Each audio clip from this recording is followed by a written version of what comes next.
All right. Okay. So thank you again, Kate, for joining us this morning. We're really looking forward to asking you more about your experience on culturalization and game design. So it really depends, but generally speaking, I'm an advisor, I'm a consultant, and my job is to basically empower them to make the right decisions around their world building as they're making their games. Is basically something very specific. That's usually where it starts, is in a very specific question about representation of some aspect. It could be a historical issue, it could be a character design, it could be something cultural.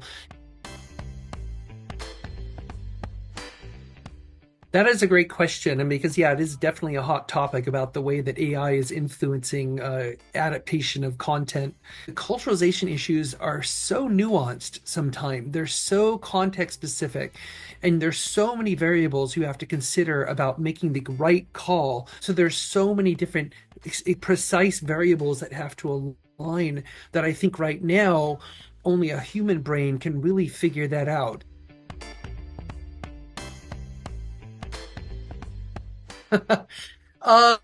That's a great question. I mean, there's so many. I mean, as of today, I've worked on 296 games, so it's a lot. One of the ones early on, many years ago, that we nailed pretty well was Jade Empire, one of the early BioWare games.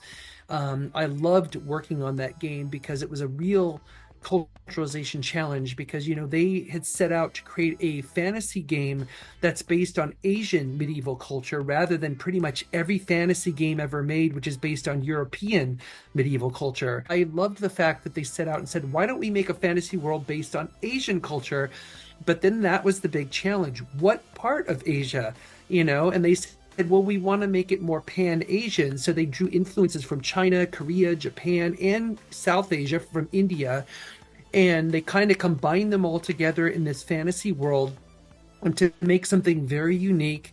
And it was a real challenge to work on because one of the things they were having trouble with right from the start was what I call cultural equivalency, where they were just kind of pulling elements from all these different cultures, which all are very distinct and very unique in their own ways. But they took different elements from those cultures and mixed them together in a way that was almost a way of saying, well, they're all kind of the same. So we're just going to take all these things from the cultures and make them one new culture in the game. But obviously that doesn't work because, you know, people from those cultures, Koreans are extremely proud of their cultural heritage, as being distinct from China or being distinct from Japan. And you have to understand that if you're going to make a game like this that has those influences. And so rather than kind of mix it all together as a singular culture in that fantasy world, the idea was to create realms within the fantasy world that part felt more Korean, that part felt more Japanese, that part felt more Chinese, and so on. And I think by taking that approach, we were able to kind of have those cultures coexist in the same fantasy world, but not be seen as kind of an ignorant way to just blend them all together. Um, so I think in the end, even though that was a real challenge, which also included making a fictional language that sounded kind of East Asian, we called it Tho Fan, and we had a linguist work on the game for at least a year and a half that developed an entirely new language because we couldn't use a specific language. You can't use a Chinese, like Chinese, for example, as the lingua franca throughout that fantasy world, and then have people in Korea or Japan using it because that just would not be culturally appropriate. So we did a tremendous amount of work on that game. I do. I mean, if you're really interested in getting into this space, I mean, obviously, I think especially in games, it helps that you like games. That kind of goes without saying, but it's really important that you understand game worlds. If you want to do more of what I do, culturalization, typically a lot of companies don't have openings for culturalization, but you might find yourself, being in like an editorial role or even on a localization team.